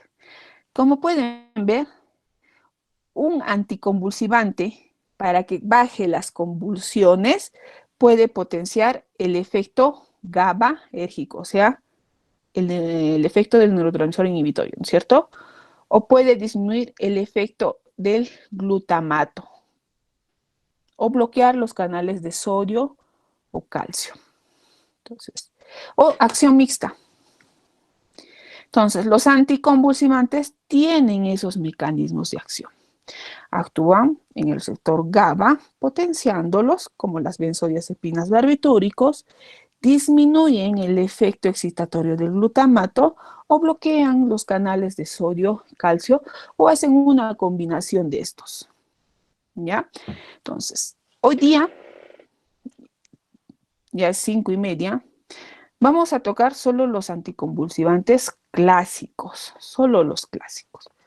¿Ya? Entonces, estos son los principales mecanismos de acción, que es lo que les estoy diciendo. Disminuye la actividad de los canales de sodio, de los canales de calcio, aumenta la actividad del GABA o disminuye la actividad del glutamato. ¿Ya? Por ejemplo, aquí tenemos anticonvulsivantes que tienen acción de reducir la transmisión excitatoria, ¿ya? Reducir, o sea, en otras palabras, reducir la activación, pero reducir la transmisión del glutamato, que es el principal neurotransmisor excitatorio, ya sea bloqueando sus receptores, disminuyendo su apertura o eliminación al espacio presináptico, ¿ya? Entonces, son varios. O hay anticonvulsivantes que activan o aumentan la actividad inhibitoria del GABA, como las benzodiazepinas, el vigabatran, que son nuevos anticonvulsivantes. Ya, entonces, no olvidarse. ¿Cuáles son los mecanismos anticonvulsivantes? Ya hemos dicho. Bloqueando canales de sodio, potasio, de sodio o calcio. Activando la inhibición del GABA. Inhibiendo los receptores o la neurotransmisión del glutamato. ¿Ya? O acción mixta. Por ejemplo, el ácido valproico tiene múltiples acciones. No solo es una, sino actúa a varios niveles. Por eso es que el ácido valproico se utiliza para múltiples tipos de convulsiones. ¿Ya? Entonces, esto es lo mismo. Vamos a ver estos anticonvulsivantes tradicionales. Uno de ellos es la carbamazepina, que como pueden ver, no solo tiene efecto anticonvulsivante, tiene otras indicaciones más que lo tienen que conocer. Bloquea el canal de sodio y también de calcio, ¿ya? La carbamazepina. Se utiliza sobre todo para qué tipo de crisis, sobre todo para las parciales, ¿ya? Crisis focales o parciales, ya sean simples o complejas. La carbamazepina está ahí, ¿ya? También pueden usar las tónico-clónicas generalizadas, pero no solo en las epilepsias. La carbamazepina se usa para la neuralgia, tanto del trigémino como glosofaringio, y en el estado bipolar, en pacientes que no responden al litio. Miren, 3 indicaciones, no solo es anticonvulsivante, sino que tiene otras 2 indicaciones más. ¿Ya? Esta parte es más que todo para, digamos, para conocimiento, pero no es necesario que se aprendan de memoria. Casi la carbamazepina tiene 100% de biodisponibilidad oral, por eso es que vienen presentaciones para vía oral en la gran mayoría. Esto sí tienen que saberlo. La carbamazepina es uno de los anticonvulsivantes que puede producir como reacción adversa anemia plástica, granulocitosis, problemas en la presión intraocular, puede disminuir la osmolaridad, ya, con retención de líquidos. Y uno de los efectos que también se ha visto es, aunque es raro, pero se ha descrito con la carbamazepina, no solo con la carbamazepina, sino con otros anticonvulsivantes, es por estos problemas dermatológicos, tipo necrólisis epidermolítica o síndrome de Stevens-Johnson. ¿Ya? Entonces, este es un resumen de todo lo que es carbamazepina, que es un anticonvulsivante clásico. Bloquea canales de sodio, calcio, metabolismo hepático. Me estaba olvidando. Les he dicho que hay varios inductores anticonvulsivantes. No se olviden. Uno de ellos es la carbamazepina. El otro es el fenobarbital. El otro es la fenitoína. Inducen o se autoinducen su metabolismo. O sea, tienen muchas, digamos, interacciones farmacológicas. Por eso un paciente que convulsiona hay que saber qué otro medicamento está consumiendo para ver si puede inducir su metabolismo y regular la dosis. ¿Ya? La carbamazepina es uno de ellos, es un inductor y autoinductor enzimático. Hemos dicho que es útil en crisis parciales y también crisis tónico-clónicas generalizadas, en el trastorno bipolar y en la neuralgia, ¿cierto? Del trigémino. El otro anticonvulsivante clásico es la fenitoína, también bloquea el canal de sodio.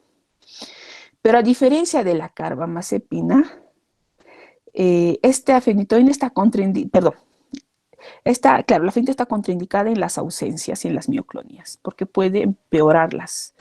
Se utiliza también en crisis focales y en generalizadas. O sea, cuando hablen de estatus epiléptico, sobre todo aquellas que son crisis tónico-clónicas, esta fenitoína se va a usar, ¿ya? En el estatus, en estas crisis tónico-clónicas generalizadas y en estatus epiléptico, viendo en qué escala. Mecanismo de acción, bloquea canales de sodio. ¿Ya? De los canales los bloquea. Si ya no entra sodio, ya no se despolariza la célula. Más, casi en las últimas diapositivas hay 3 o 4 preguntas respecto a esto, por favor. Respecto a la fenitoína, ¿qué es lo que tenemos que rescatar? ¿Ya? Es generalmente el tratamiento para la mayoría de las convulsiones, pero excepto crisis de ausencia. Y una de sus características de esta fenitoína, que también es un inductor enzimático, y digamos por el cual dejan de consumir algunas personas, sobre todo las chicas, es que puede causar hirsutismo. Es muy frecuente la hiperplasia gingival. Cuando ustedes vean un paciente que esté consumiendo fenitoína, revísenle cómo está su mucosa gingival. Van a encontrarle en diferentes grados hiperplasia. Por eso es que está más negrito, es lo más frecuente que se ve. Pero también tiene otros efectos adversos, como sedación, somnolencia, etc. Pero lo más frecuente ver con la fenitoína es esa hiperplasia e hirsutismo en las chicas.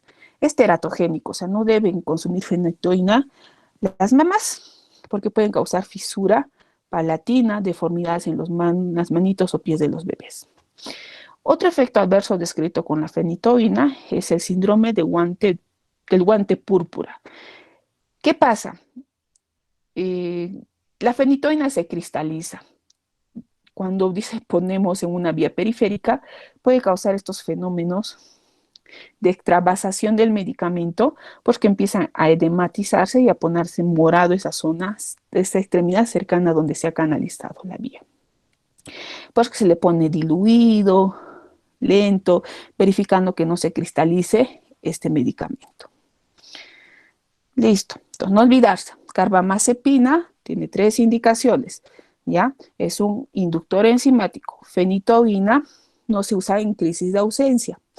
Es un inductor enzimático. Efecto adverso más conocido, la hiperplasia gingival y el hirsutismo, porque a las chicas casi no les damos, y porque también si se embarazan puede haber efectos teratogénicos. La fosfofenitoína es un profármaco, que es similar a la fenitoína, ¿ya? Es un profármaco. Dice acá, la fosfofenitoína solo debe usarse cuando la fenitoína oral no está indicada. El ácido valproico es un anticonvulsivante de espectro ampliado. ¿Por qué? Porque tiene múltiples mecanismos de acción, no solo inactiva canales de sodio, sino también canales de calcio. También tiene efecto GABAérgico, ¿ya? Entonces, tiene múltiples efectos o mecanismos de acción, ¿ya? Múltiples mecanismos de acción. Es muy buen anticonvulsivante. Ahorita vamos a ver qué espectro tienen, cuál tipo de convulsiones se usan. Entonces, el valproato o ácido valproico se utiliza en epilepsias tanto generalizadas, parciales, crisis de ausencia, esos síndromes raros que ven, ácido valproico, ¿ya? Se utiliza bastante. Como tiene un espectro ampliado, tiene muchos usos. Pero lo malo que es teratogénico. O sea, tampoco se debe usar en gestantes. Puede causar espina bífida. Miren, hay que tener mucho cuidado. Puede hacer que uno aumente de peso con el valproato, se le caiga el cabello. Entonces, es un efecto reconocido del ácido valproico. Letosuximina, que es otro anticonvulsivante, también tradicional, pero solo tiene una indicación. Solo tiene una indicación, que es crisis de ausencia. Nada más. No puedes usarlo para otras cosas. ¿Ya? ¿Por qué? Pues también tiene un efecto por el cual, digamos, se usa muy poco frecuente, que es que cuando tú lo suspendes bruscamente, el paciente vuelve a tener más crisis, ¿ya? Una crisis tras otra. Tiene efectos gastrointestinales y como cualquier anticonvulsivante, Steven Johnson, etc. ¿Ya? Entonces, el fenobarbital, lo estoy volviendo a tocar, que es un barbitúrico, pero en este caso solo estamos hablando del fenobarbital, ¿ya? que se puede usar en estatus convulsivo. Ya vamos a ver en qué etapa del estatus convulsivo. ¿Ya? Se puede indicar en crisis epiléptica, excepto crisis de ausencia. Hay que tener mucho cuidado en la dosis que usamos, porque hemos visto que si usamos más dosis podemos llevarlo a mucha depresión del sistema nervioso central. También actúa a nivel de los receptores GABA, perturbándolos y aumentando la entrada de cloro. Ya lo hemos visto, por eso hemos hecho primero la clase de sedantes. Efecto adverso, es un sedante también, ¿ya? Y depresor respiratorio, porque aumentamos las dosis, se puede ir a otro lado. Entonces, este anticonvulsivante no es de primera línea. Las benzodiazepinas, también ya lo hemos visto. ¿Qué benzodiazepinas utiliza acá? Sobre todo clonazepam, diazepam, lorazepam. Ya sabemos su mecanismo de acción, su toxicidad, que puede producir desde somnolencia hasta depresión del sistema nervioso central. Sabemos su mecanismo de acción, no se olviden, que activa los receptores GABA. ¿Ya? Entonces, resumiendo, carbamazepina para todo lo que es crisis focales o parciales, ya sea parciales complejas o simples, neuralgia del trigémino y trastorno bipolar. Fenitoína, convulsiones focales y convulsiones tónico-clónicas generalizadas en el estatus epiléptico. El valproato, múltiples indicaciones porque tiene múltiples mecanismos de acción, desde tónico-clónicas generalizadas, parciales, crisis de ausencia, mioclonías, etc. ¿Ya? Fenobarbital, crisis focales, en estatus epiléptico, pero como última escala, en convulsiones neonatales, puedo usarlo como sedante, ¿no es cierto? Y etcétera. Letosuximida, solo en crisis de ausencia. Y las benzodiazepinas en el estatus epiléptico, que lo vamos a volver a ver el día viernes.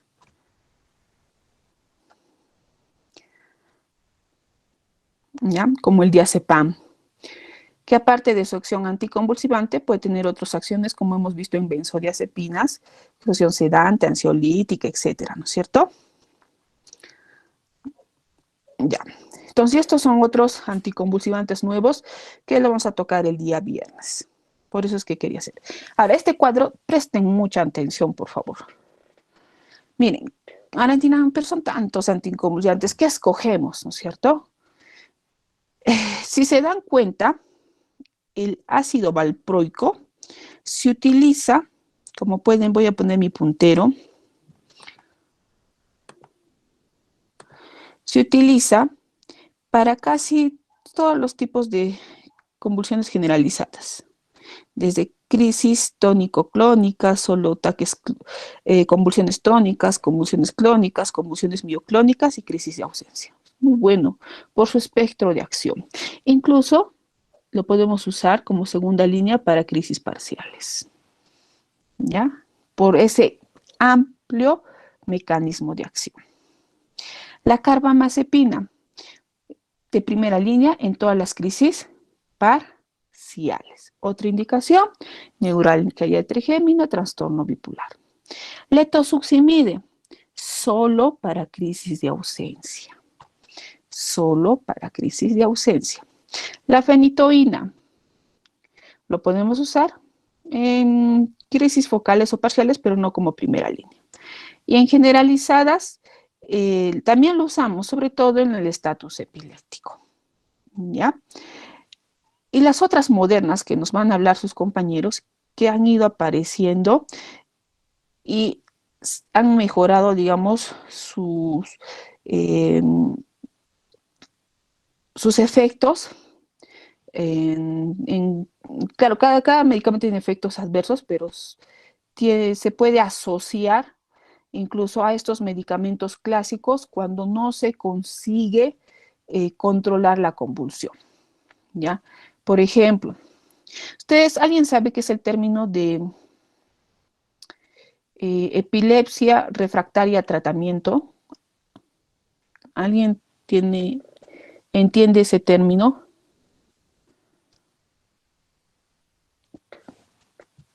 Creo que estoy hablando sola.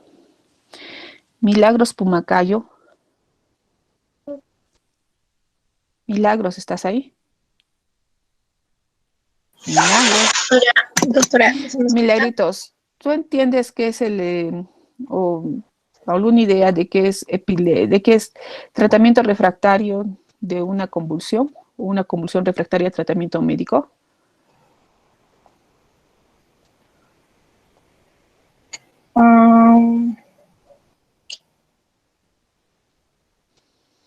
Es cuando se deja de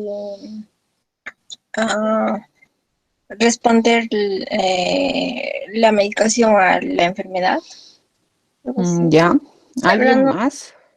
Doctora, podría ser cuando a los pacientes, o sea, se les hace un diagnóstico de epilepsia adecuadamente, se monitoriza adecuadamente y se le da un tratamiento adecuado, pero sin embargo a todo eso los pacientes siguen persistiendo en las crisis después de un año de tratamiento o más. Ya. Mire, normalmente un paciente debería responder con un anticonvulsivante, pero hay pacientes en que tenemos que usar más de 2 anticonvulsivantes porque no hay respuesta, incluso 3. He visto hasta un paciente que hacía, no les miento, que hemos usado 7 anticonvulsivantes y ha estado incluso en coma inducido porque no dejaba de convulsionar. ¿Ya? Entonces, cuando tienes el uso de más de 2 anticonvulsivantes, ya pues tienes que estar pensando en que este paciente, obviamente a las dosis adecuadas y escogiendo el anticonvulsivante según el tipo de convulsión que tenga, ¿ya? Y corrigiendo si es que tienen un problema neurológico estructural, porque ¿qué tal tiene un tumor u otro problema? Y tienes que solucionar la causa, si es que es de causa secundaria. Entonces, ahí se aparecen las epilepsias refractarias. Listo, vamos a hacer preguntas. Yo voy a escoger y si no me responde, no. Rodrigo Alarcón. Rodrigo Alarcón. Presente. Rodrigo, Sí, ¿puedes presente. leer y responder esta pregunta, por favor? Ya, fármacos para crisis de ausencia.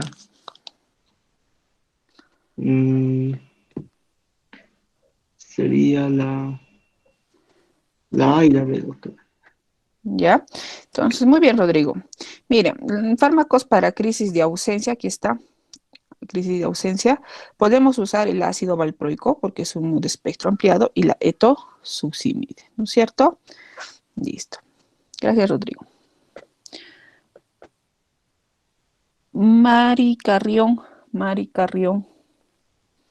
Presente, doctora. Lee, por favor, y me dices cuál es la respuesta. Ya. ¿Cuál fármaco usado en el manejo de desórdenes convulsivos es más probable que eleve las concentraciones en plasma de otros fármacos administrados concomitantemente?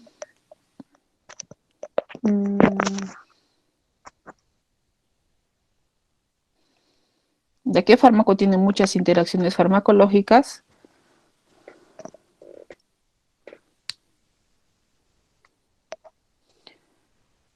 De los que hemos hablado. Obviamente hemos hablado solo de los tradicionales, ¿no es cierto? Ya vamos a hablar de los modernos.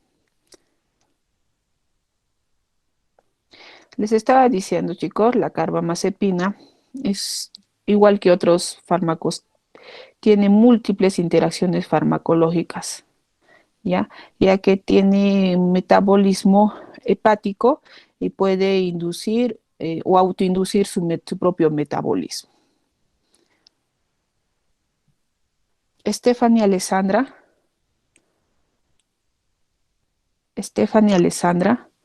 Presente, doctora. A ver, lee esta pregunta y respóndete. Con el uso crónico en estados convulsivos, los efectos adversos de este fármaco incluyen cambios en los rasgos faciales, ásperos o gruesos, hirsutismo, hiperplasia gingival.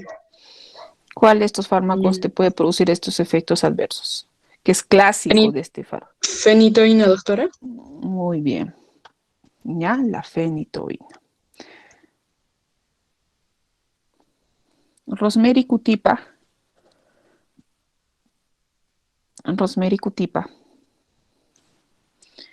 Rosemary Cutipa. ¿Está Rosemary? Ya se fue de la clase. Rosemary no está. Nuestro grupo, doctor. Ay, ya no sé por qué se están infiltrando. ¿Quién de ustedes dan sus claves? Sí, doctora, no sé quién está pasando. Tampoco no entiendo. Ya. Jordi Daniel. Jordi. Presente, Jordi, doctora. Jordi, esta Presente. última pregunta.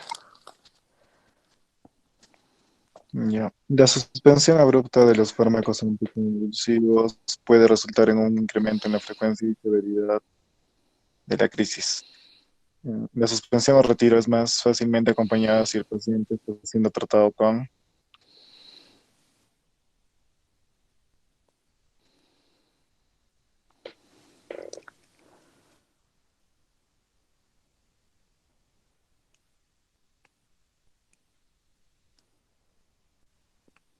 ah, O sea, la mayoría de estos fármacos puede causar que vuelva un paciente a convulsionar, ¿no es cierto? Eso es lo que te quiere decir. Dice, la suspensión o retiro es más fácilmente acompañada si el paciente es tratado con... Acá he puesto mal la respuesta. Mira, diazepam, fenobarbital causan problemas, ¿no es cierto? Si es que suspendes bruscamente, eso ya lo hemos dicho. Etosuximida también. Entre carbamazepina y fenitoína, ¿qué escogerías?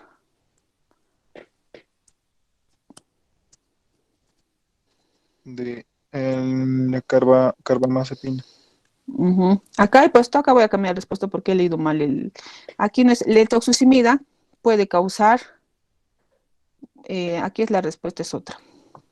La etosuximida puede causar, como hemos visto, problemas de rebote de crisis si es que se suspende, ¿ya? Si es que se suspende, pero diazepam y fenobarbital no puede porque siempre causan otros problemas de tolerancia y dependencia de acuerdo al consumo crónico. Por eso es que no son de primera línea en el tratamiento de múltiples enfermedades, ¿no? de convulsiones, ¿no es cierto? Son de segunda o tercera línea. Solo se utiliza en estatus convulsivo. Por último, ¿quién? Gregory. Gregory. Doctora Liz, Igual esta pregunta y responde, por favor, que estoy ya de noche. el mecanismo de la actividad anticonvulsiva de la carbamazepina es bloquea los canales de ion de sodio, bloquea los canales de calcio, bloquea facilitación de las reacciones GABA, antagonismo del receptor de glutamato, inhibición de la transaminasa GABA, que creo que bloquea los canales de ion sodio. Muy bien.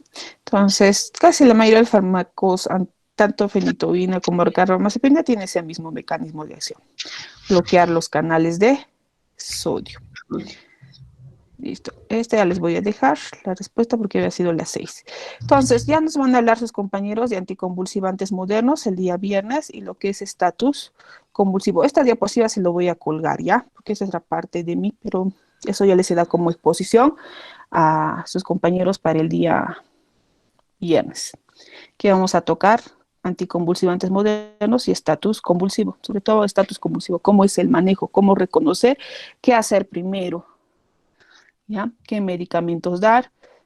¿Cuándo rotar de un medicamento de primera línea a otra? ¿En qué momento? Etcétera. ¿Alguna pregunta, chicos?